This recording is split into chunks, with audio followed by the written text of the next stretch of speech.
this idea that the beginning in January, we take the first 4 chapters of the book written by Ernest Holmes, our founder of Centers for Spiritual Living, and kind of go through the basics, which is the thing itself. And what we're talking about, it is spirit or God, but we don't refer to as a gender, a he or she, because we don't think God has form. God is a presence. God is the consciousness that we experience.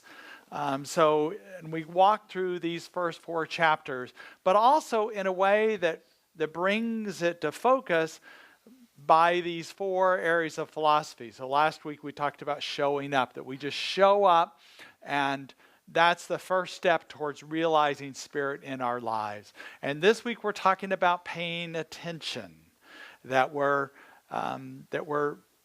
focused on intention and attention in the moment, to be mindful. And I think this weekend in particular is a great time for us to open up to what it is in our lives and the way it works.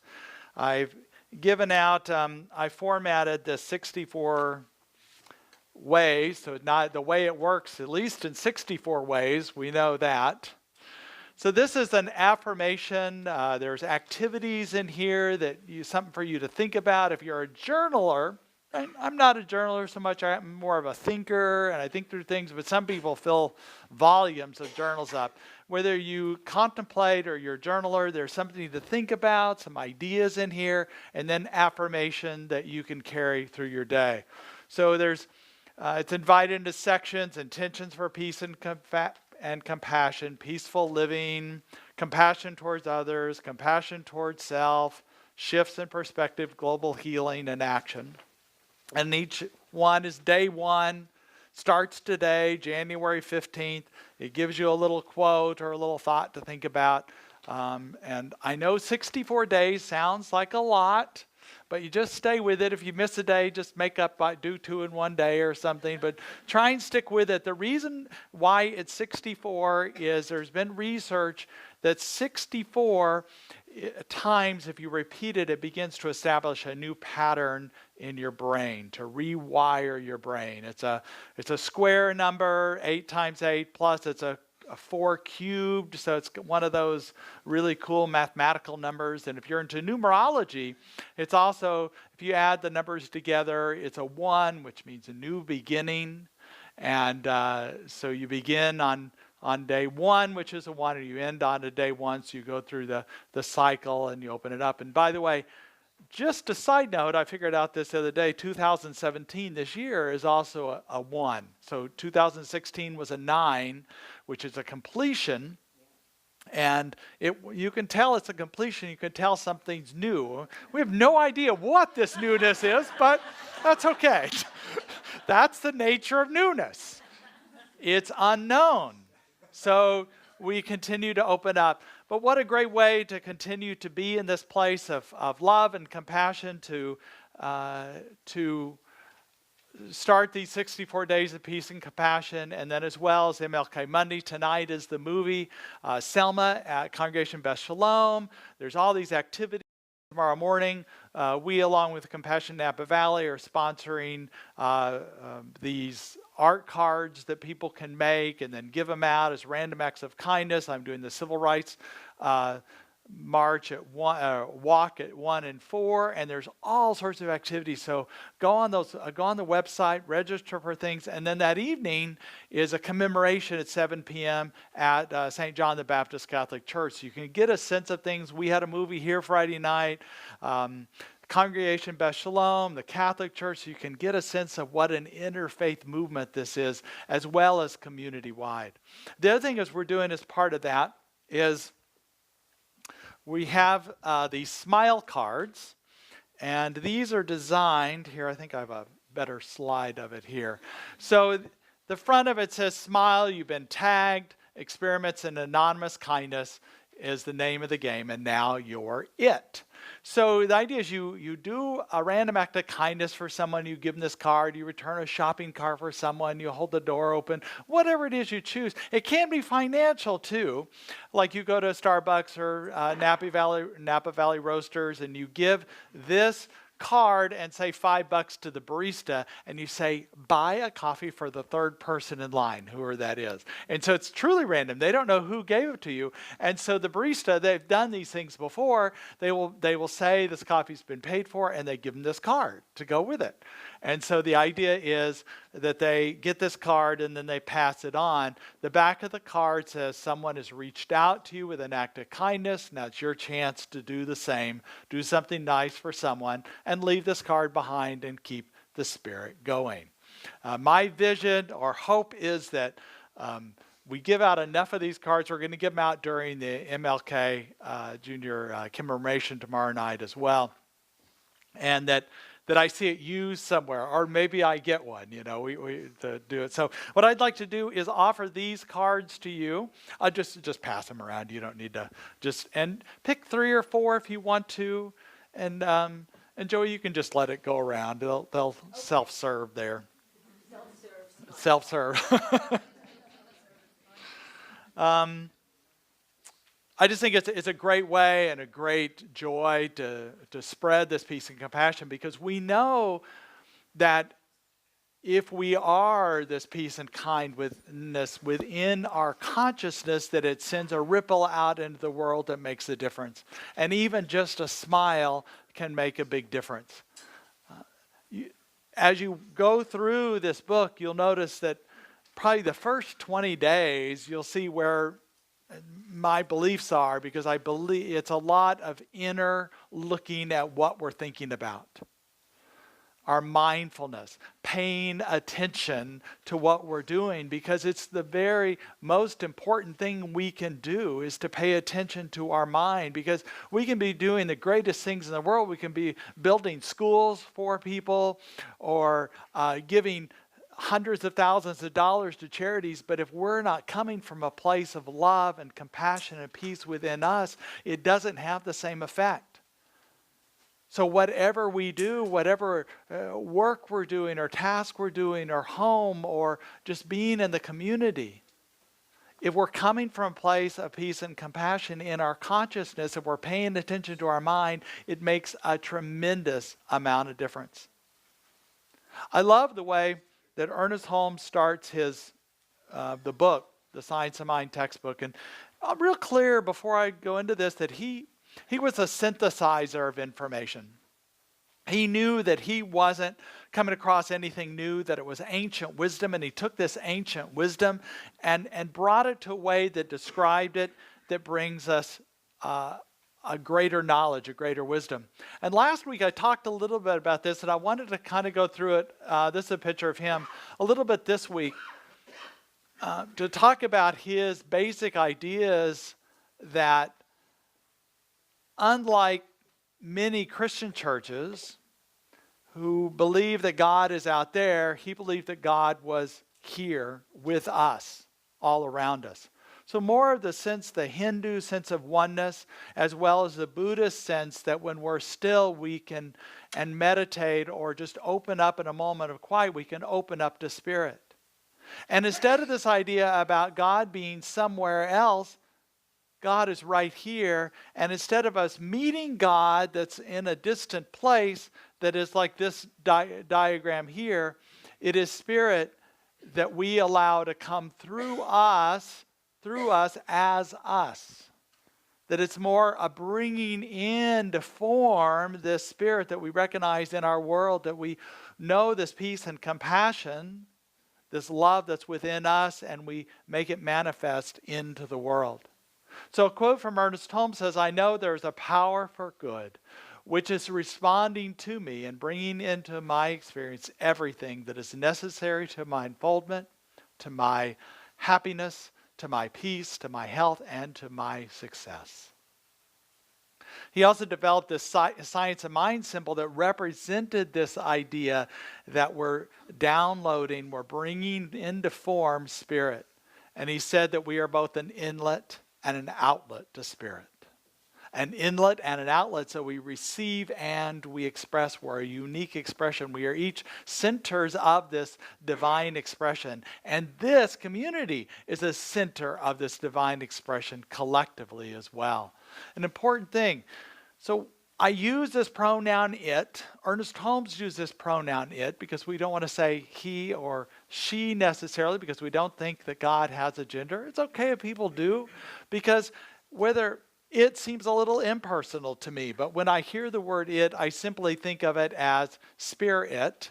Or when somebody says he or she, I don't really judge that. I just acknowledge it's still the same God because there is only one God. It's just how they view things, and that's fine. But we do want to focus today on the way Spirit works in our lives. And it's how we pay attention is the most important thing.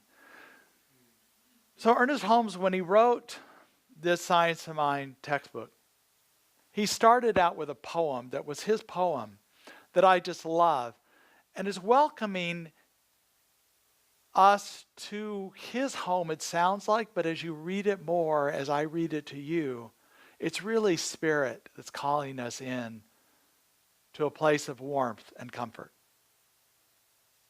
Peace be unto thee, stranger, and enter, and be not afraid. I have left the gate open, and thou art welcome to my home. There is room in my house for all. I have swept the hearth and lighted the fire.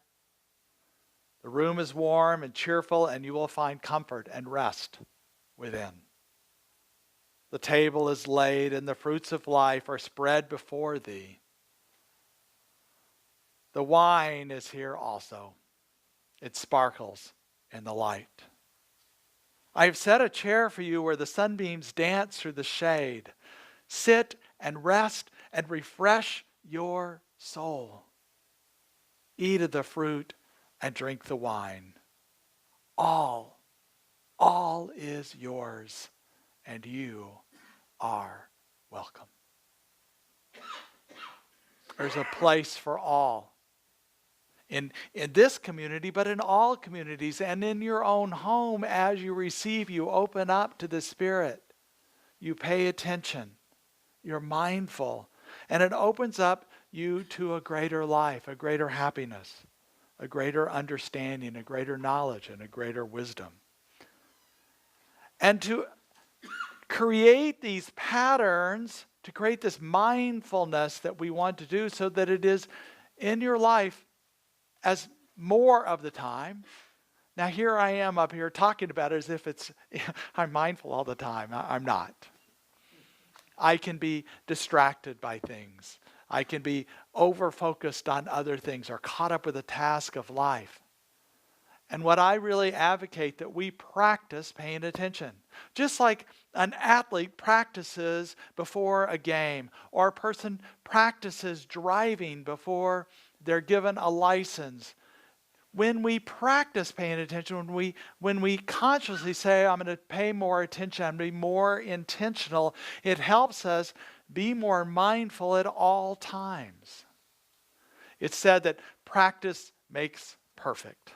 I'm not sure about that, but practice reminds us that there's a perfection in the world, that the divine is all around us, and we can remember. It's just a matter of remembering more often, that we're mindful more often. I heard a story about a British classroom where, of course, teachers are always trying to get their kids to pay attention, right? Now, in the British classroom, they study about North America, and the kids probably don't know much about our history, just like we don't know that much about the United Kingdom's history. We have to learn about it.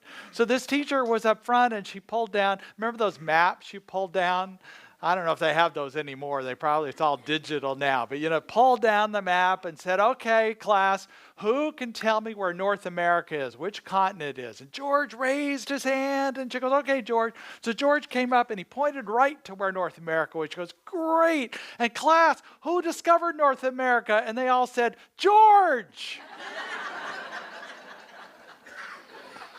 They were paying attention, right? Great. There was also another teacher who thought a certain child, Paul, wasn't paying attention. She goes, Paul, what is 4 and 2 and 36 and 69? He thought for a moment, and he goes, 4, 2, it's CBS, ABC, ESPN, and the Cartoon Network. So we know what he was paying attention to.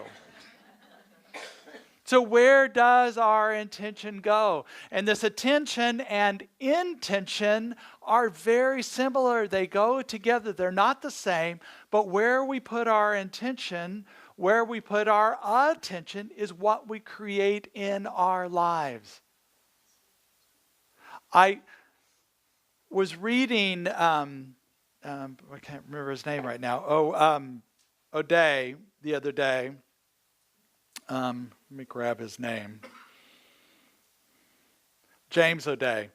That is a spiritual writer and activist. And he was writing about the importance of us to say no to fear and yes to vigilance. And then what was ironic, or maybe it was synchronistic, I heard President Obama say the same thing in his speech, this last speech he gave. For us to be vigilant, but not fearful. Vigilant and paying attention. Vigilance is just another thing for paying attention. Now we can be a vigilante. That's different. That's going overboard. That's being caught up in worry about what's going to happen in the future. Instead of being present in the moment and allowing to be mindful and allowing Spirit to come through us as us. I heard a story about a young salesman who things were not going well in his life at all. He was not, he wasn't meeting his quotas for his business. He was under a lot of pressure, and he wasn't making the big money yet like he had dreamed he had, that he had set these intentions for. And he was driving out in the country to get to a conference where he was going to make a big presentation. He thought this would be his big break, but he had doubts about it. And on his way, he got this flat tire. And he got out and looked at the tire, and he goes, oh, no, another thing. I'll never be successful. It's never going to happen. I don't know what I'm going to do. And he went to pull out the spare tire, and it looked good, but there was no jack. And he goes, oh, darn it. There it goes again. You know, life just has it against me. So he looked around. He saw a farmhouse a mile away or so. He decided to go to the farmhouse and see if they had a jack. And he started walking there, and the road was kind of rough, and it was a hot day. And he goes, oh, they probably don't even have a jack. I don't know what. I'll just go there and see. I guess it doesn't hurt. So, and then he had to cut across a field to get to the farmhouse, and it was muddy, and his clothes were getting dirty. He goes, oh, I'm going to look terrible for this presentation. I don't even know. Probably this guy that I'm going to borrow the jacket, he's probably some redneck. He probably voted for Donald Trump or something, you know? I'm not saying I have anything against people that voted for Donald Trump. It's just the way I heard the story. So don't think about that. So he got closer to the house and, was just frustrated because the guy wouldn't even have a jack, and just kind of gave up and knocked on the door. And the guy, sure enough, came out in overalls, and he goes, yeah, exactly what I thought. I don't even want your jack. And he turned around and walked away. Didn't even ask him. And that's so us sometimes, that we narrow our blinders about what we think is going to happen, the worry. So as soon as something happens, whether it's politically or personally in our lives, we go, yep, that's what I told you. I knew it was going to happen like that. Our fears are our prayers for what we don't want in our lives. We let go of those fears so we can be open to Spirit, because otherwise fears are narrowing our vision. And we're not paying attention to the bigger and broader scale. It doesn't mean that we are not vigilant, though. I'm encouraging us, all of us, to go to the march next Saturday on the 21st, the Women's March for Human Rights. It's for men and women. And I think showing up for not only women's rights, but all human rights is important for us to do, to take a stand. And that's being vigilant, but not fearful. We're not saying that there's atrocities going to happen. We're just being clear that it's important that we have policies, both locally and nationally and globally, that support human rights. And we want to advocate for that. So I'm going to have a men's group at 9 o'clock. The women's march starts at 10 o'clock. I think some people might be gathering here about 9:30, and we can walk together over as a community. I'd really like us to do that. So anybody that's available, now that's next Saturday, the 21st. I think that's a great way for us to be in unison about who we are. So we practice paying attention. We also, just like Martin Luther King, Dr. Martin Luther King Jr. talked about, that peace is not a destination. It's not a distant goal that we seek, but a means by which we arrive at that goal. So we know that when we are peace, when we are love within us, that is what's going to be achieving that goal. It's not jumping to something ahead. So we know it's a process. We know it's something we have to know. So we allow it. We practice this mindfulness, this paying attention. And in this, we begin to pay attention to our attitudes and beliefs. We're mindful of them and what happens and opens up to a greater life we can be. Dr. King also said that darkness does not drive out darkness. Only light can do that. Hate cannot hate. Only love can do that. And that goes back to that idea of fear too, because fear cannot accomplish what we want it to. It is love and compassion and peace that's going to accomplish this world that works for everyone, that's creating this community feel, both here in Napa and worldwide, that we can have. So we also pay attention to our ing. This is what Gabriel Bernstein talks about. And Tuesday I'm going to start the class. I hope many of you can join me in her book called May Cause Miracles. She is just this fire person, just inspirational, young spiritual teacher right now. And it's fun to hear her. And what she's talking about, paying attention to your ing, is your inner guidance. And in referring to that, she says, much of our anxiety and stress comes when we're focused on fear and disconnected from the voice of our inner God. So this ing is what brings us passion in our lives. It's a thing that moves from a noun to a verb, right? So instead of just run, you are running. It is the action. It is the life that is abundance, but it is spirit in us, this guidance that when we think we're separate from the world, when we think we are alone, then there's not much to life. The spice of life is in the ing, in the action, in the loving, in the being. And it is the ing, this inner guidance that we're talking about. We honor Dr. King this weekend, and what I know about him, as you know if you have followed his life, and I welcome you, even if you've seen the movie Selma, to join as a community to watch it at the Congregation Beth Shalom. If you haven't seen that, you know how many challenges he had. And yet what he had through all that was his faith.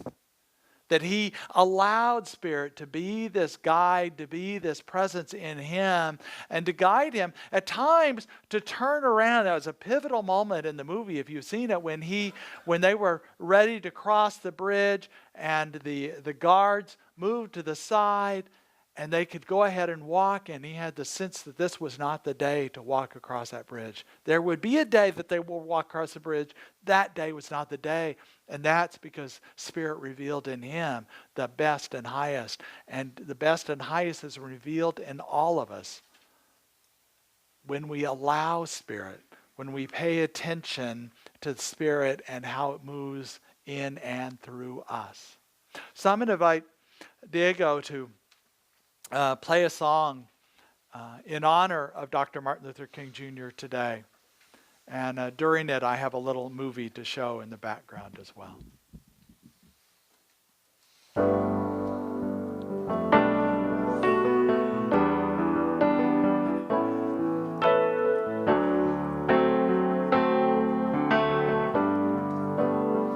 I have a dream for all humanity, that we may know truth and dignity, that peace on earth becomes reality, and that one day we'll stand arm in arm, hand in hand. Yes, I have a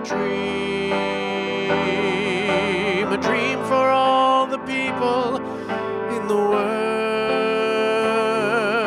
that peace, hope, and freedom shall ring. Yes, I have a dream.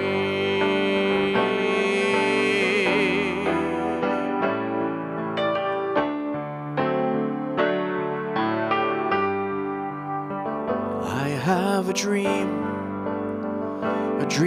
for all mankind, that we may come to a place and time that we will know that true peace of mind that comes when we share, when we learn how to care. Yes, I have a dream for all the people in the world, that peace, hope, and freedom shall ring.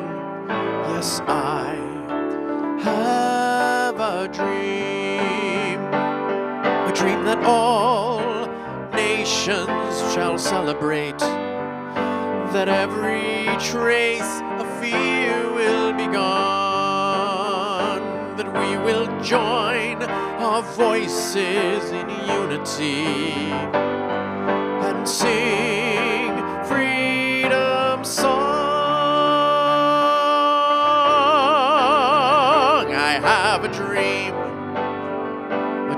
for everyone, that hope will shine like the morning star, and with that day that has just begun, we may come to embrace the entire human race.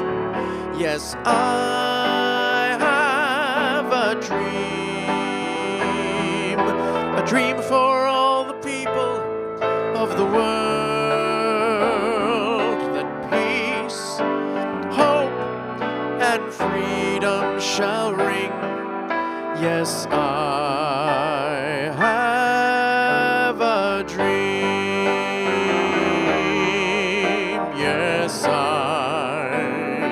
have a dream.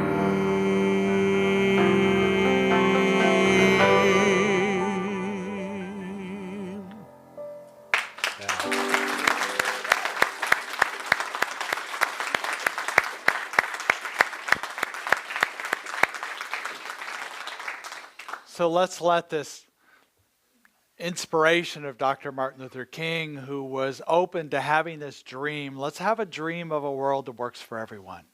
Let us go into prayer and know the greater truth is available for us, and it is Spirit itself. So we pay attention to Spirit and how it works in us, and we just allow it to be this. We take off our narrow focus, let go of judgments, restrictions, procrastinations, and we open up to Spirit being through us, this magnificence, this peace and love, joy and compassion. And we let it come from every pore of our being, because we know that is what is being called for in this world. And we know it does make a difference. And so it is.